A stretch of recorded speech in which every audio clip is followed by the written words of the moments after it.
Good afternoon. Welcome to the Heritage Foundation and our Lewis Lehrman Auditorium. We, of course, welcome those who join us on our heritage.org website on all of these occasions. We would ask that kind request from everybody in-house to check cell phones to see that they have been turned off as we prepare to begin.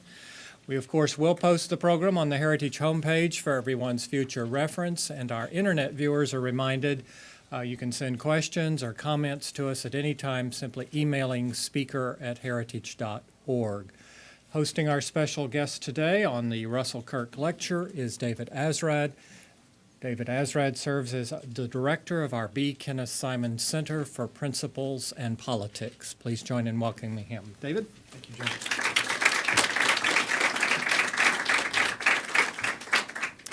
Welcome, everyone, to the Heritage Foundation. For those of you who are visiting from out of town, one thing you should know about Washington, D.C. is that it has a rather strange conception of time. This is a city that only talks about the future, whose intention is entirely consumed by the present, but that is in reality largely stuck in the past. For all the talk of hope, change, building a better future for our children, and building bridges to the 21st century and beyond, politicians and pundits in D.C.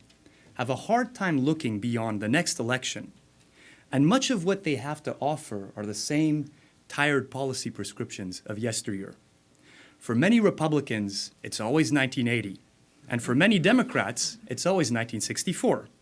And for both Republicans and Democrats, the future is never more than 2 years away. Statesmanship, however, requires that we look beyond the next election and try to anticipate how current trends will play out in the long run. This, of course, is a difficult exercise. It would take a man of considerable wisdom to be able to accurately discern the current trends on both the left and the right, and to explain to us where they will take our two great political parties. Anybody can see the tsunami approaching the shore. Few can see it brewing beneath the Pacific Ocean. Harvey Mansfield is one such man, and that is why we invited him to the Heritage Foundation to deliver a lecture on the future of our parties. Now, Harvey Mansfield, I believe, doesn't need much of an introduction. But then again, this is Washington, a city where political consultants rule, not political theorists. He is the William R. Kenneth Jr. Professor of Government at Harvard University and a senior fellow at the Hoover Institution. He's the author of 9 books and of celebrated translations of Machiavelli, both The Prince and the Discourses on Livy, and Tocqueville's Democracy in America. He's also wrote a very famous book on manliness, and in invoking his book on the manly spirit, I cannot resist pointing out the delicious irony that we had to reschedule a lecture 3 weeks ago because 2 inches of snow fell on D.C. Professor Mansfield was ready to fly in, but the bureaucratic souls that govern the nation's capital had shut down the government and the metro. He is currently working on a book on Machiavelli's philosophy and gave us a preview of it in the New Criterion last year. He's received numerous awards, including a Guggenheim Fellowship, a Bradley Prize, and a National Humanities Medal. Many of his writings are available on harveymansfield.org, a website that I would encourage you to spend some time on. Now, this is the formal introduction. I now would like to give you the quick, informal one, addressed especially to the young people in the room. When I was younger and started becoming interested in ideas, I thought that the way to learn is to figure out what you're interested in and read everything that's written about that particular topic. That's a mistake. The real way is to identify the few people from whom you can learn and read everything that they write. Harvey Mansfield is one such person. Please join me in welcoming him.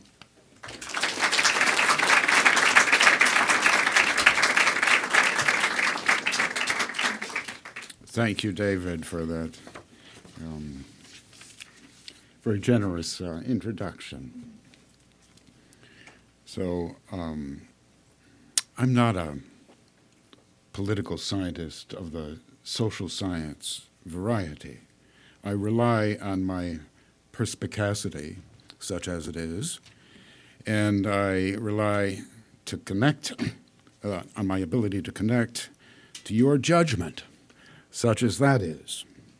If I were a social scientist, I would be using my perspicacity to eliminate the need for my perspicacity and for your judgment. Also, not being a social scientist, I'm going to engage in wholesale transgression of the fact-value distinction. So that's my methodological introduction to something I hope is a bit different. The subject is our parties. There are two of them. And I've recently published an article on the Democrats. So today I'm going to talk about the Republicans. In discussing the two parties, you have to begin from the fact, I think, that each of them has its own view of the two parties. So the Democrats have the view that their parties, the Progressive Party and the Conservatives, or the Republicans, are resistors to progress. That is already published. This is a two-part article. And so today I'm going to tell you about the other side of it, which in the future will be published, in the near future. And that's the Republicans' view of the two parties. And that, I think, I'm going to propose this as much as describe this, is whether you are in favor of virtue or not. Now, I'm going to begin, however, from the progressive view of things. Conservatives face the difficulty of countering the impression that progress is inevitable and irreversible, and so of generally playing defense and reacting to the initiatives of their opponent. They have the faults of progressivism to work against and have enjoyed success by electing conservatives more than by reversing so-called progress. If liberals are the party of government, conservatives are the party of responsible government, their responsibility being manfully to make the best of a bad situation. But the battle over progress does not completely define our parties. In this battle, liberals have the advantage because they call for more democracy in a democratic country, while in the same situation, conservatives are stuck with defending inequality. The liberals' advantage is not confined to this point. Liberals also say that they are cruising on the tide of history, the winning side, as well as fighting on the side of justice, the right side, thus claiming credit for both greater power and greater morality. With the entitlements they favor, they appeal to each citizen's desire to live securely and in comfort when young or old or poor, thus satisfying conservative instincts and attaching them to liberal programs. That fusion brings the spirit of conservatism to the support of innovation and leaves the party of conservatism to defend the status quo. Or it can attack the status quo and either reform it or revolutionize it. In the face of liberal progress, conservatives have a choice. They must either go slow with reform or go back to an older, better day. If they go slow, they must accept and take responsibility for improving the liberal status quo. If refusing this responsibility, they go back to some better time in the past, the Republican Revolution, they may frighten the country and also themselves. Moreover, it is probably not possible to make one of these choices and stick to it. Reformers will find themselves in need of a principle with which to resist the liberals. Revolutionaries will find it necessary at some point to want to win. The way to understand this dilemma, since it probably cannot be escaped, is to consider more frankly the objection to liberal progress toward ever greater equality. This objection in practice amounts to the defense of inequality by conservatives or Republicans. Democrats are the inclusive party. Their drive toward equality is aimed at including as equal all those presently considered unequal, those who lack security and are in one way or another, by incapacity, lack of virtue, or bad luck, vulnerable. Republicans are the exclusive party. They believe that some people are better than others, and deserve to be honored or rewarded for this. They are the party of virtue. I call them that, even though they do not make that claim themselves. They would probably speak of values rather than virtue, in fear of the prudish connotation of that lovely antique word, the narrowing of virtue and also the narrowing of ethics. Virtue is only concerned with sex, ethics only with professions. So if a woman sells her body, she loses her virtue. If she sells it at below the going rate, that's unethical. The liberals would probably call themselves, or rather conservatives would probably call themselves the party of liberty and reject the boastful claim of being more virtuous, so invidious in a democracy. But they want not any liberty, but the virtuous use of liberty. Liberty used to the end of supporting and honoring of virtue as opposed to lazy or licentious liberty. Republicans are, of course, the party of money as well as of virtue. Anyone particularly attracted to either virtue or money is very likely to be a Republican. The obvious problem being that these two things are not identical. Recently, many of the Wall Street and technology rich have been supporting the Democrats, thus challenging the association of virtue and money while illustrating the subordination of money to virtue. For they find virtue in lack of virtue, as Republicans see it, for example, in same-sex marriage. Republicans try to conceive virtue and money as close, if not identical. Thus, success in money as justly earned, money a consequence of virtue. They believe in the free market as an institution both democratic as open to all and just as rewarding merit. In general, with the idea of getting ahead, they do their best to reconcile the inequality of virtue with the equality of democracy. Democrats say that inequality is a matter of privilege, which is luck, not virtue. They say this especially about gaining wealth. But the more sophisticated ones will say the same of honors gained through talent or intelligence. They reserve their indignation, however, for those wealthy in money, and they give a pass to those rich in another sense. Those outstanding in honor or public esteem and recognition are not attacked, as the latter would include professors, at least in the opinion of professors. Democrats do not object to the inequality of the talented, the intelligent, and the celebrated who are on their side. Now, those who are uncomfortable about being wealthy in money will be Democrats even if they are rich. Those convinced that the wealthy deserve their wealth will be Republicans, even if they are poor, and perhaps even if they are envious.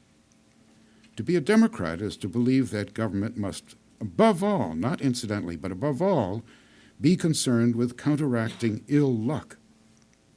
To be a Republican is to believe that government should sustain rather than punish the virtue of citizens, and incidentally help out those who, through no fault of their own, do not succeed in managing their own lives. Certainly one's interest influences one's ideas, but it is more certain that one's ideas can correct one's interest and thus remain sovereign over it. In this way of regarding them, our parties look different from a division between liberals and conservatives over progress, in which liberals have the upper hand. Now it is conservatives who take the initiative and stand up for something rather than always being against something. They make the positive assertion in favor of virtue to which liberals must react. In doing so, they follow a different, older political science than that of the progressives. Now I'm skipping a couple of pages which are more fit for the classroom than here.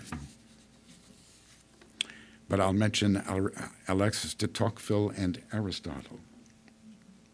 Alexis de Tocqueville presents Aristotle in modern dress, which means in the perhaps inferior circumstance that humans now live in a democratic age and do not have a viable choice between democracy and aristocracy. Actually, our modern liberal democracy, as we call it, permits the few, known as elites, to gain mostly unopposed honor and advantage over the many, as long as opportunity for rising appears to be more or less equal and open. And if our democracy is less democratic than Aristotle's, so our oligarchy is more democratic than his, as it offers opportunity to many to rise. Modern tyranny, too, whether from the right or the left, has a popular caste, seeks popular support, and claims to rule on behalf of the people. The two classic parties in Aristotle of democracy and oligarchy have not disappeared, but rather changed their guise. Tocqueville says that the two great parties rest on two opinions, quote, that are as old as the world. One of them wants to restrict popular power, the other wants to extend it indefinitely. In this formulation, Aristotle's two parties are stated in terms of one of them, the democratic. Oligarchy appears as a naysayer rather than as the initiator of choice, so that both parties focus on the people, the power of the people, rather than the whole they aim at. From the standpoint of power, democracy is about majority rule, and equality is not so much the overriding end as the means to majority rule. Democracy in action as democratic government. An insistence on virtue would disqualify or marginalize, if not exclude, too many of the people, and thereby subtract from its power. So it was that the American founders' Federalist Party, which was responsible for the Constitution, and which Tocqueville calls aristocratic, was overborne by the Democratic Party in the election of 1800.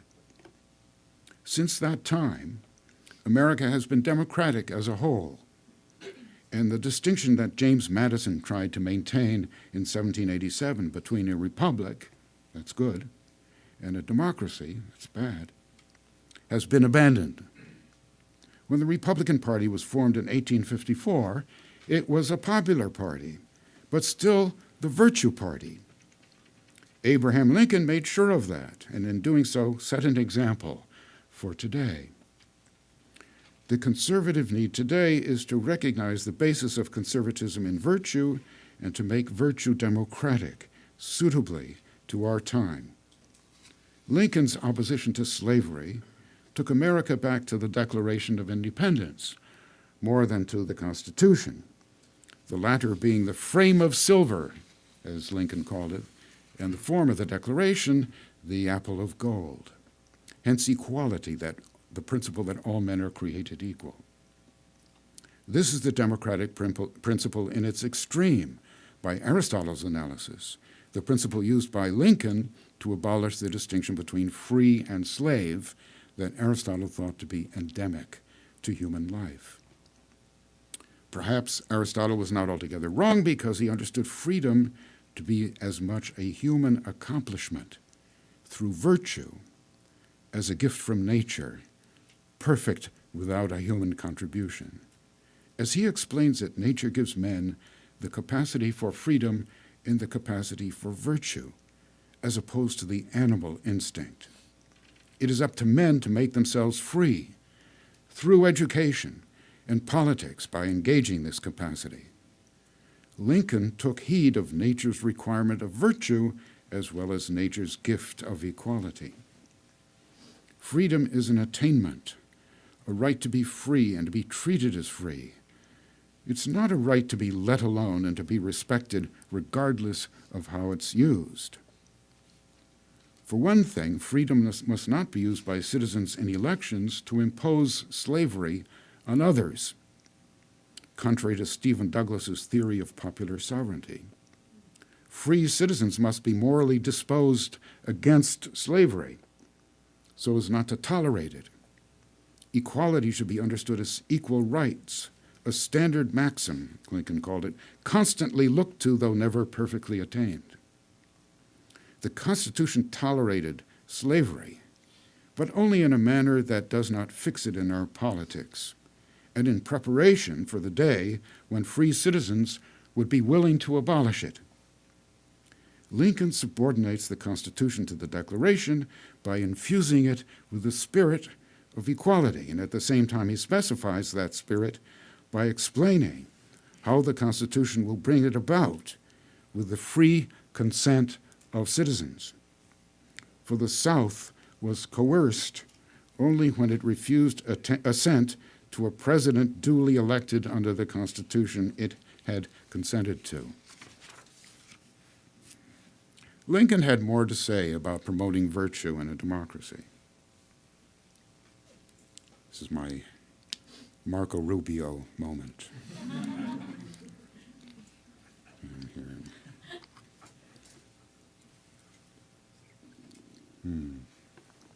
Very good. Lincoln had more to say about promoting virtue in a democracy. In a less well-known speech of 1857 to the Wisconsin State Agricultural Society, he speaks to farmers, whom he calls the most numerous class, having the most votes. He remarks not entirely as a joke. These farmers are not stupid peasants. They are always using their minds.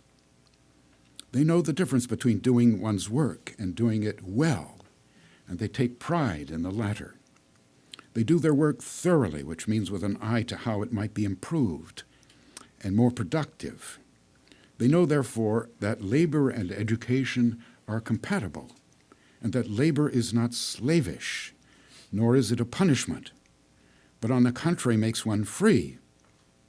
Free labor is earned freedom, freedom with virtue in the moral and intellectual as well as the physical world.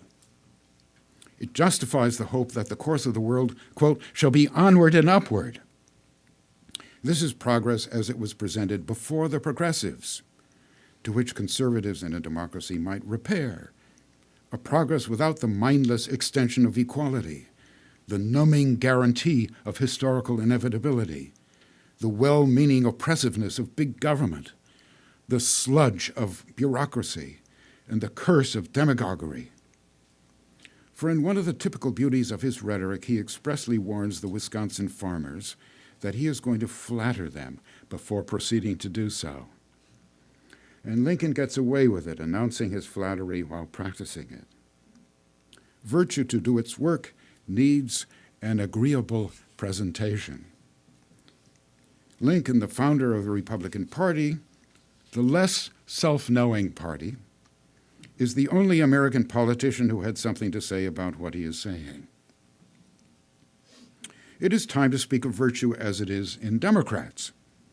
Republicans, the virtue party, do not have a monopoly of virtue because humans cannot live without passing value judgments, prizing some activities and some humans over others. Democrats have no difficulty in stating their virtues, even if they would not volunteer them. Their virtues are those of inclusiveness, which are two opposites, compassion and justice. Both aim at succoring the vulnerable and the weak, but compassion comes readily from the heart, while justice comes out of indignation against the few and applies coercion to enforce compliance with the demands of the many. Compassion is undiscriminating and justice is focused. Democrats prefer them to generosity, the Republican virtue of giving freely and well. Generosity to Democrats seems hit or miss and arbitrary. Its very voluntariness causes those who practice it to puff themselves up above the rest of us, which is the general objection of Democrats to virtue. They would rather have taxation, universal in principle and rationally selective in application. This is the wholesome coercion of the whole. There can also be a wholesome exclusion from the whole of Republicans who deny the virtues of the whole, the virtues that focus on the vulnerable. For Democrats, the whole is a whole of those who put inclusiveness first. For this reason, no cause is more congenial to the Democrats than environmentalism, both as to the climate and to ecology. The danger from climate change, here a scientifically neutral euphemism for warming, includes everyone and equalizes everyone by exposing the equal vulnerability of all humans. All are guilty too, but the most successful, supposedly most virtuous humans are the most guilty. Guilty of what?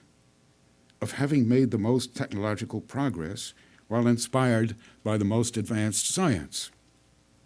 Fortunately, science has technological remedies for climate change, so the progressives do not have to turn against science and forsake its ambiguous help.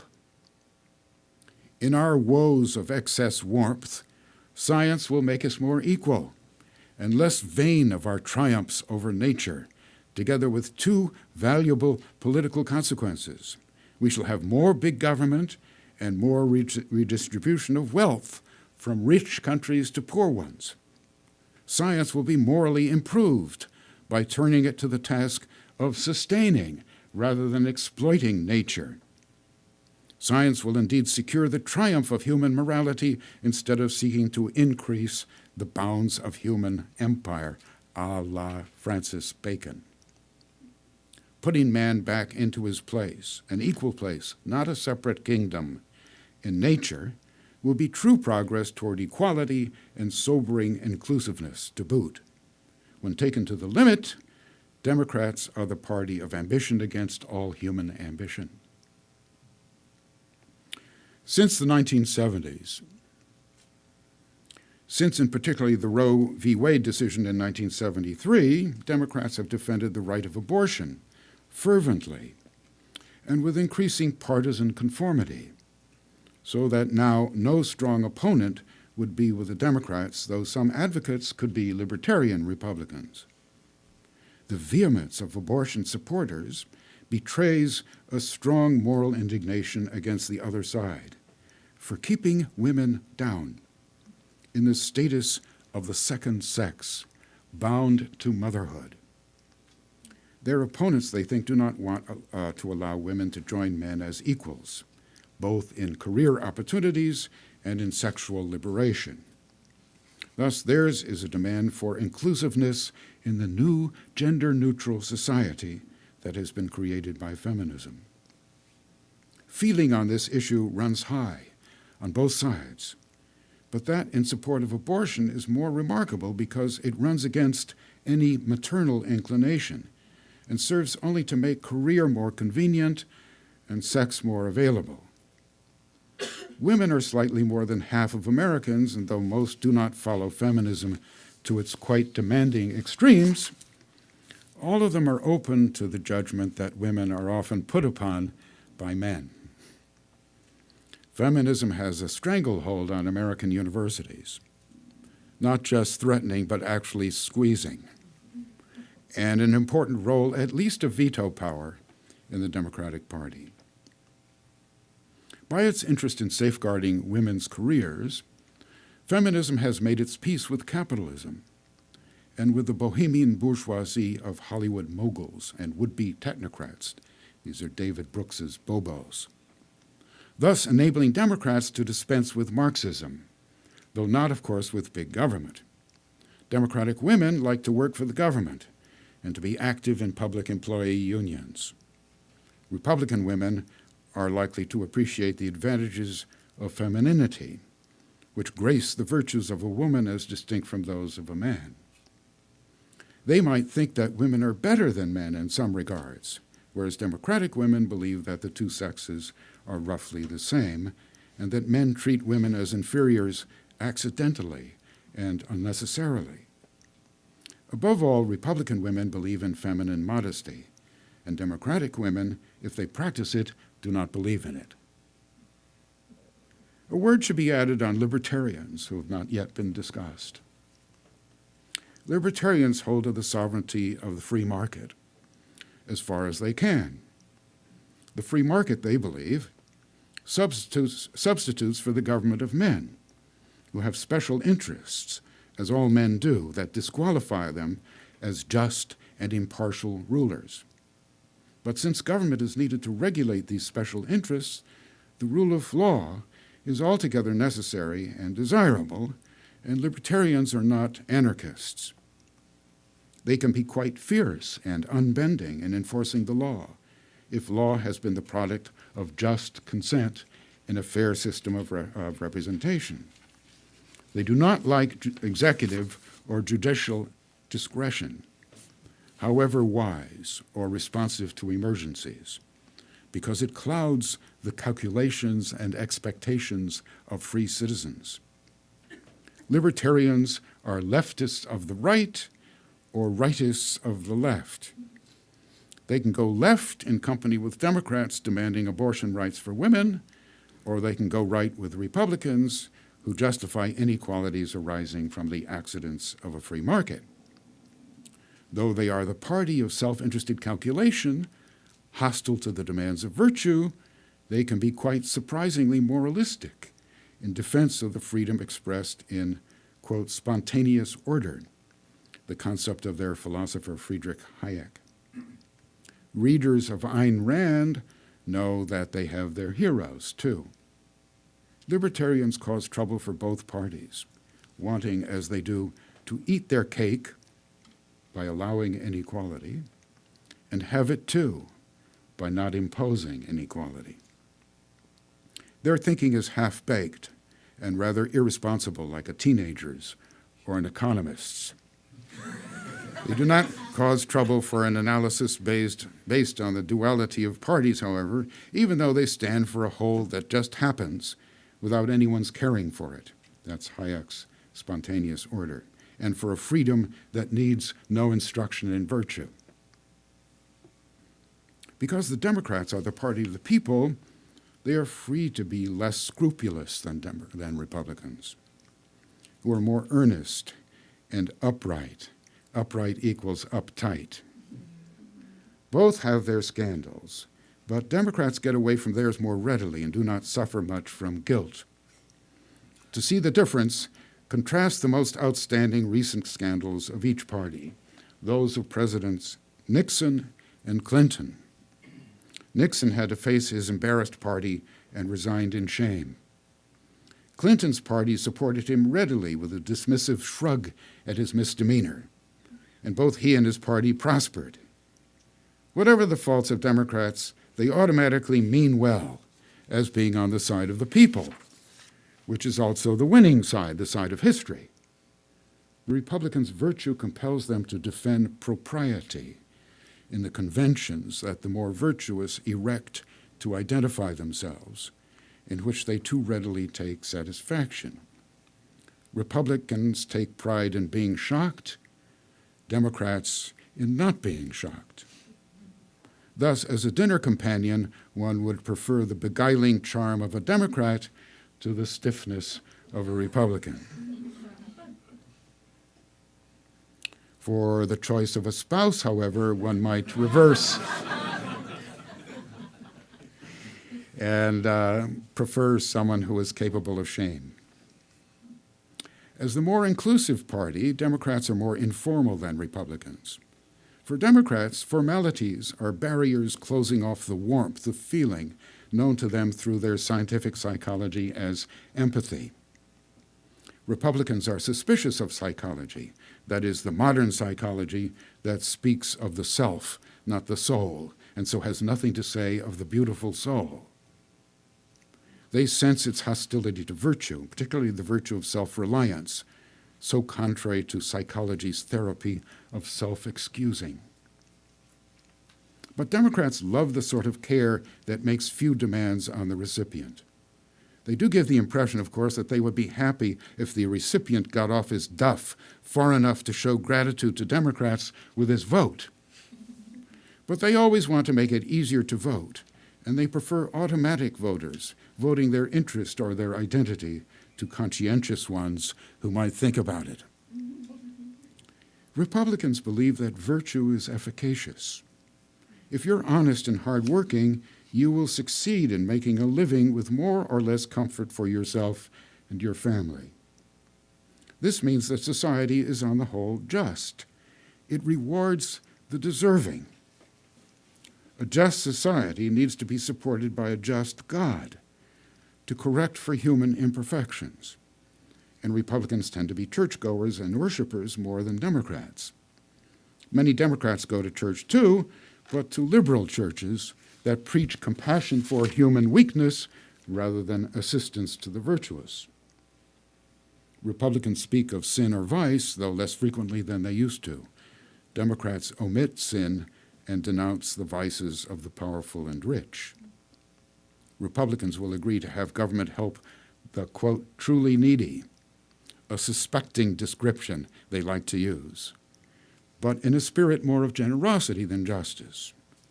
For Democrats, virtue is not efficacious and society is not just. Things are stacked against the various vulnerable groups, and they have no real chance to show their virtue. Indeed, their virtue may be held against them if they try, despite their handicap. So powerful is prejudice compared to virtue.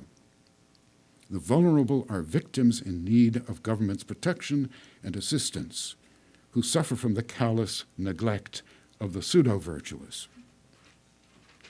According to Republicans, however, the welfare state has encouraged a disastrous loss of virtue in Americans. In America, the welfare state came later than in the social democracies of Europe, under the title of the Great Society. The name suggests an intent to avoid its being confused with socialism and the lassitude that develops when the government pays one's bills, just as Franklin Roosevelt's Democrats have been careful to deny that permanent relief was their plan. But the name also appeals to America's desire for greatness. With a crushing victory in the 1964 election, Lyndon Johnson became the author and legislator of an ambitious transformation of America that began with a war on poverty. In Nick Eberstadt's fine analysis, that war, despite its bureaucratic overhead and naive scientific optimism, was actually won. At a huge cost, estimated by Eberstadt as about $1 trillion annually, poverty as it was in the 1960s has been nearly eliminated. A startling sign of the incompetence with which this feat was accomplished is the fact that the measure of improvement in the war on poverty, the government's poverty index, has not moved down at all since the war began. According to the official measure, poverty has held its own. So much is progress impeded by its own machinery that it cannot identify its own success. Or would news of success be inconvenient for Democrats who would like to spend still more, and whose party depends on finding ever more poverty to overcome? Believing in the irreversibility of their progress, Democrats easily conceive, when they encounter opposition, that all may be lost in a moment. If returning to the past is assumed impossible, the slightest incidence of conservative prejudice can make it seem probable. History, in quotes, with its supposed inevitability, is as little reliable as virtue and as mysterious as God. Yet the war on poverty, though won, has made the country worse, not because of the cost, but because the American people have become corrupted in a, quote, tangle of pathologies. The phrase, as you know, comes from Daniel Patrick Moynihan's notable report of 1965, used by him to describe the black population, but now borrowed by Eberstadt to describe what has spread to all races and classes and can be found everywhere in America. The pathologies are welfare dependency, flight from work, and family breakdown. Each of these represents a failure of the virtue that philosophers have often thought necessary to the life of republics, the virtue of self-support, of taking satisfaction in one's work, and of living with responsibility for one's family. These are bourgeois virtues, perhaps, but as my wonderful late colleague Judith Sklar once said to me, What other sort of virtue is there? These manifest countable indicators of failure and unhappiness began to drop coincidentally with the legislation of Lyndon Johnson's Great Society and have worsened with its advance. They constitute a vindication of the Republicans' criticism of the Democrats and their progress, even more than the cost, the clumsiness, and the naivete of it. The Eberstadt analysis may well be incomplete, however. The tangle of pathologies he shows to coincide with the growth of the welfare state also coincides with the rise and success of feminism, beginning from the 1970s. The feminist desire to gain independence, especially from men, not only turned women away from motherhood and family toward careers, but also compelled them to abdicate their traditional role, stressed by Tocqueville with many others, and accepted by 19th century feminism, of being in charge of morals and mores. One could say that women have held on to that role, but used it differently. Instead of shaming sexual and other misconduct by both sexes, they used it to reprove, in traditional feminine ways, oblivious male disregard of women's equality, so that the, quote, raising consciousness method of feminism could be revealed as a moral complaint. Women's virtue would no longer require the sacrifice of one's freedom to do as one pleases. A woman could also work for the government as a social worker, combining career with caring for the casualties of the welfare state and feminism. On the other side is the minority of Republican women, for the Republicans are more and more the party of males and their feminine admirers, who otherwise accept what they like from feminism, and the Democrats the party of women and their promoters, who with risky, obsolete gallantry urge on the feminists.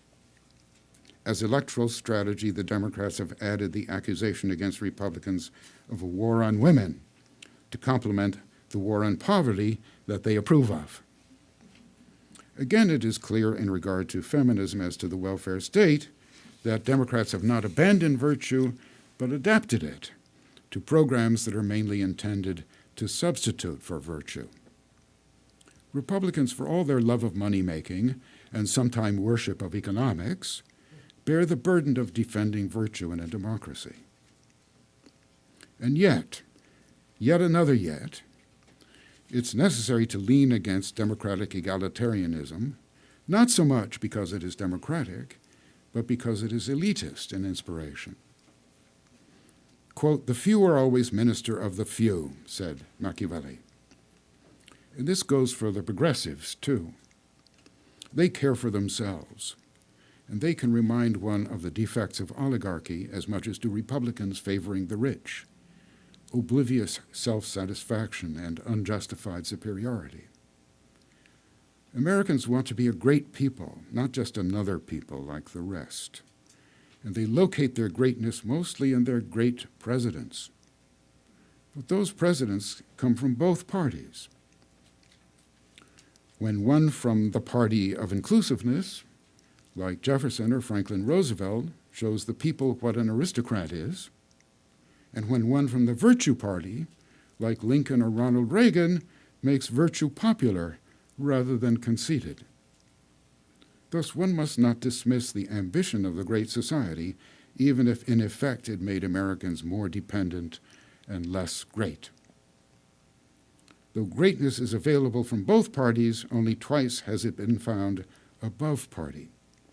Only George Washington, the father of his country, and Abraham Lincoln, the savior of his country, hold popular reputation now that is untainted with partisanship. While Washington served before our parties were formed, Lincoln was the founder of the Republican Party, yet enjoys bipartisan esteem as the greatest American.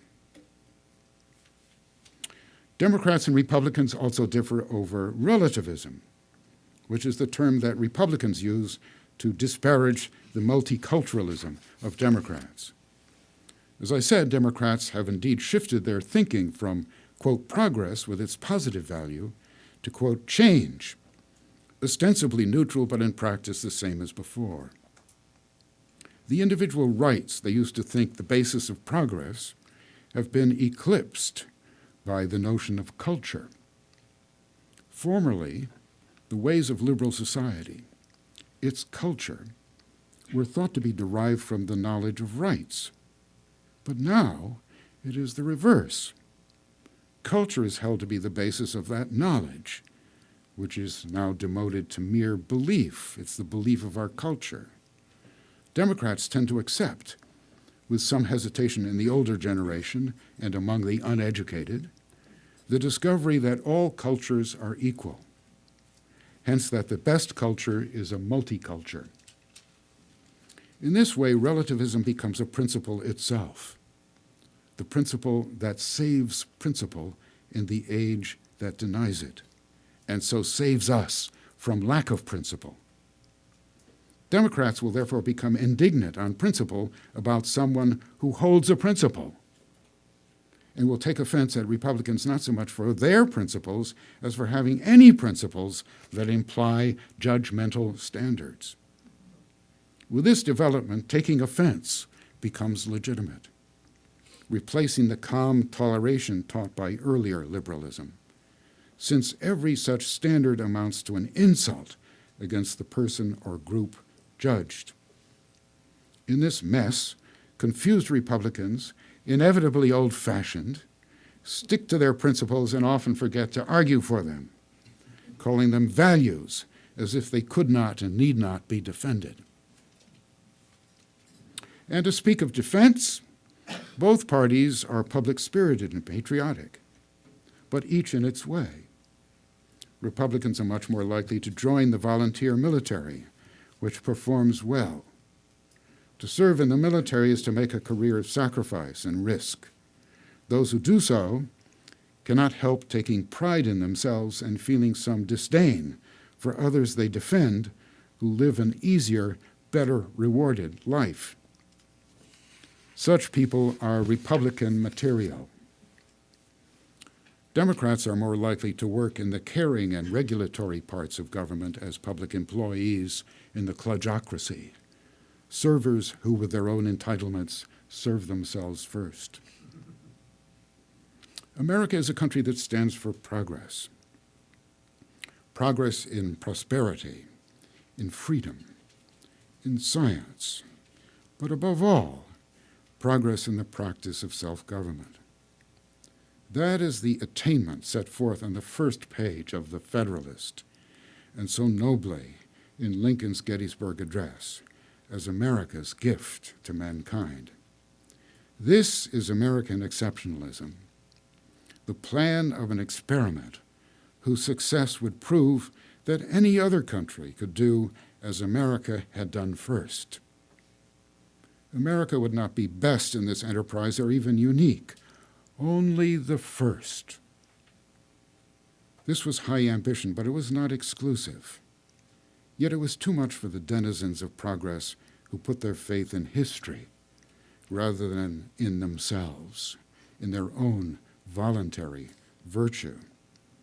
America's troubles are the failures of progress, that's the progress of the progressives, manifest most obviously in the very low approval of government these days in public opinion surveys.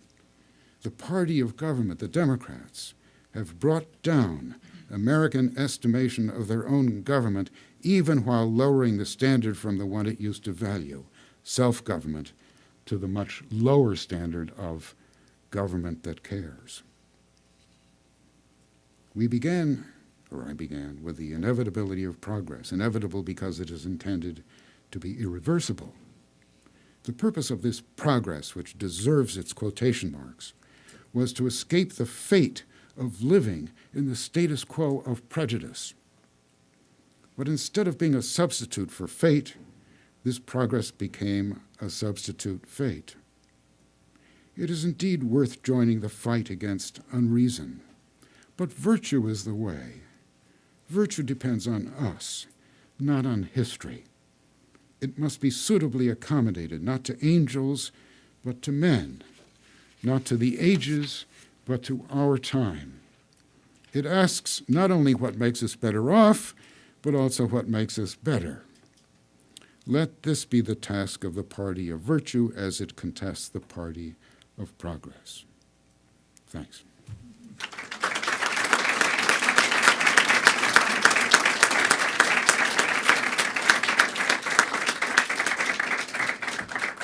I'll let you field the questions. All right. There are interns circulating with microphones. All right. Questions? Yes.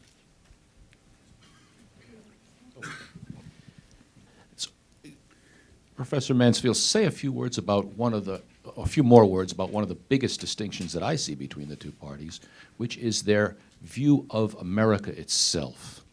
Democrat Party, progressives, although more recently among progressives, and certainly reaching a culmination in this president, seems to see the United States as a force of evil in the world, an entity that needs to be curtailed and diminished, whereas Republicans still stand forthright for America's place in the world. I think that's very true, yes. I mentioned that in the first part of my article, not spoken here. But yeah, the three disadvantages of that have proven to arise in the party of the progressives, the cost of it, the bureaucracy, the clumsiness of its bureaucracy, and then also the sense that America doesn't deserve to have the power that it has. And it's coming especially from the protest over the Vietnam War, I think, that the Democrats became the party of peace, peaceniks. That's still very powerful with them, and it's costing us a lot right now.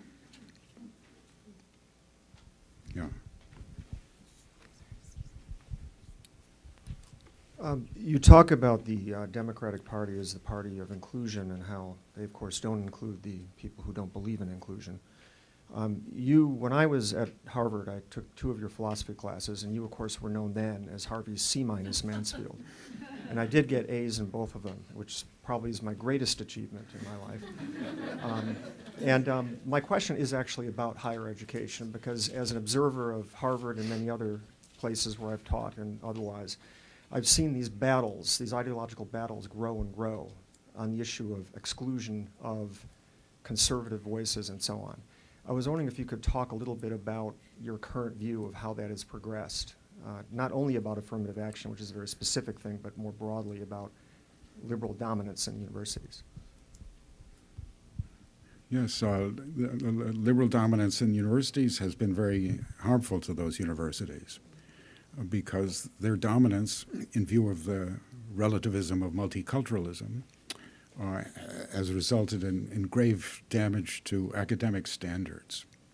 This comes from affirmative action, and it comes from grade inflation, and from the inflation of letters of recommendation, which is that's similar to that of grade inflation. The notion of self-esteem as something which is an unearned right, a right that you don't have to earn, but that you deserve at whatever level of attainment or whatever level of exertion. And it's gradually eating away at the universities. Now, as against this is the prestige of science, which is the liberals are able to associate themselves with, and especially the prestige of social science. Science seems to bring us all good, without being able to offer a scientific proof that science is good. So we cling to it, and obviously enjoy its benefits or fruits, especially those in modern medicine. But this prestige of science works to the advantage of experts experts in some area of science, and who offer themselves to big government in the promotion and in the execution of programs of benefits and improvements. So these, and in this, you could say, the universities try to hold on to their standards. They realize that science is something that, especially physical science, but also social science too, is something that they will be judged by. And although they try to use it as much as they can for partisan purposes, they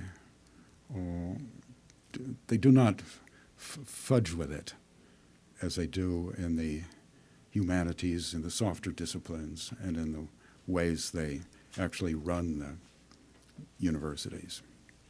So there's a kind of gradual decay of academic standards, which is somehow resisted by the prestige and power of science.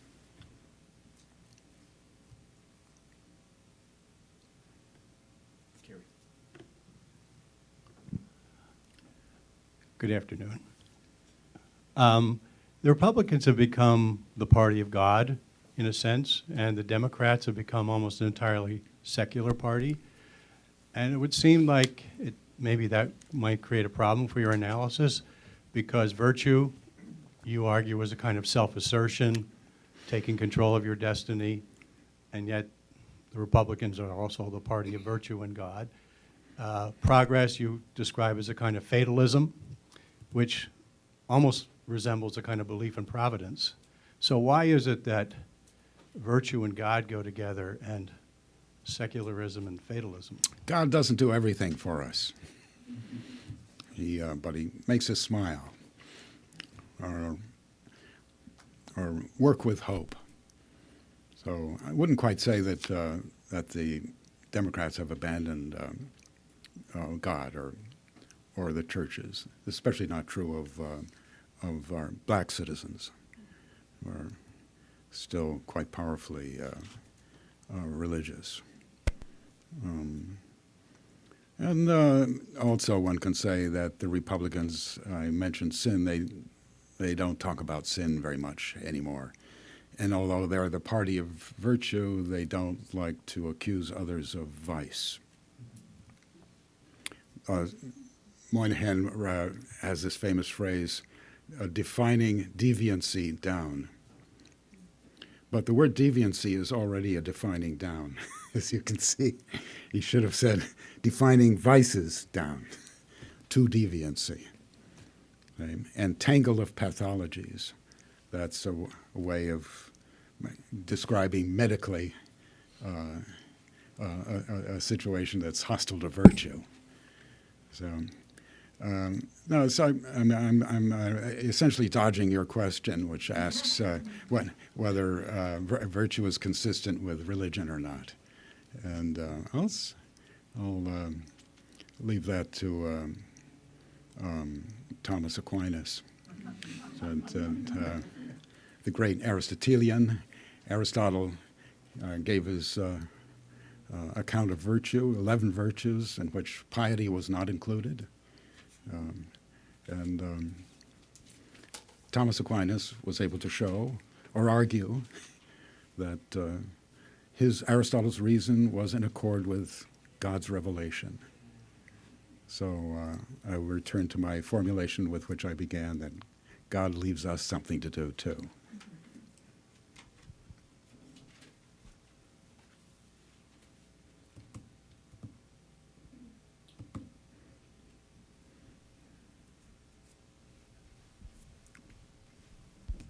I was just going to ask, how deep do you think the belief in equality really runs with the Democratic Party? And the reason I ask is because if you look at the major social changes that have occurred in the last century, Roe v. Wade, I mean, that was a 5-4 decision by the court. Even some of these other issues seem to be really driven by powerful elites, sort of using a Rawlsian justification to defend their own wealth and power. because they're using it on behalf of compassion. So I was just wondering if you could comment more on that. Yeah, Rawlsing is more justice than compassion. Those two things. Yeah. That's right. Feminism has caused much greater inequality among women because now having careers, they abandon their capacity as housewives or mothers, which is a role that united all women together. One woman could speak to another. Now they're CEOs. I mean, one is also, I know that women also liked a certain, what they call, or what is called recognition, name on the door. That's good too. So I don't speak against this, but I take note that of this great addition to economic inequality, made possible by the fact that that women now can have careers. Another point is that what should I say?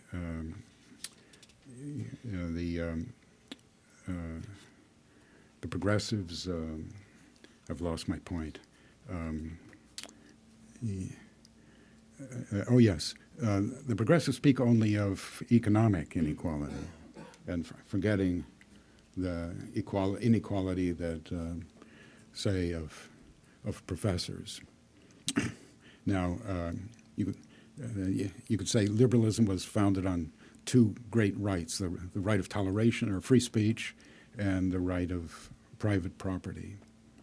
And so the businessmen take advantage of the right of property to create economic inequality, and professors take it, and other good speakers or actors or celebrities take advantage of the right of free speech to get much more attention and honor, also money, than most people. So I think I said something to this effect, that the source of inequality is, and the display of it is not simply economic. We'll take that last question. Professor, you mentioned you felt that the progressives think that all cultures are equal, and that therefore the only good culture is multiculturalism. And at the same time, I'm impressed by the fact that when you talk to progressives, they seem to be often obsessed with how bad America is, as if that culture is somehow inferior. Isn't there something of a contradiction there? The America, the source of all evil, and the fact that all cultures are equal. America is a source of multiculturalism, but we are unable to practice it because of our sense of superiority arising from this, you could say. So if only we weren't so proud of ourselves and also so powerful, those two things together, then we would have the status of just one of the cultures that they identify as one of the multicultures. So, but it's our desire to step above the other cultures that they regard as most presumptuous and even ridiculous, that we strut, and because of our power, we do many things wrong. While we defend countries that might otherwise be overrun. In the 20th century, you could say we saved Europe 3 times by our doings. This is too much virtue to be they can stand. So it's really something that we should apologize for, rather than strut and boast about. So it's a kind of paradoxical nature of multiculturalism. Only the West, the modern West, in its decrepitude. That's the only culture that's ever thought that multiculturalism was either possible or good. And yet we get blamed because we're able, with our reason and our universities, to rise above the rest of the cultures, to see that each of them is nothing but equal to the others. But that must mean that we're better than they because we can see multiculturally and they can't. So on the one hand, it's something to be ashamed of, and on the other hand, something to be proud of. That's their confusion. Thank you, Professor Mansfield. Thanks.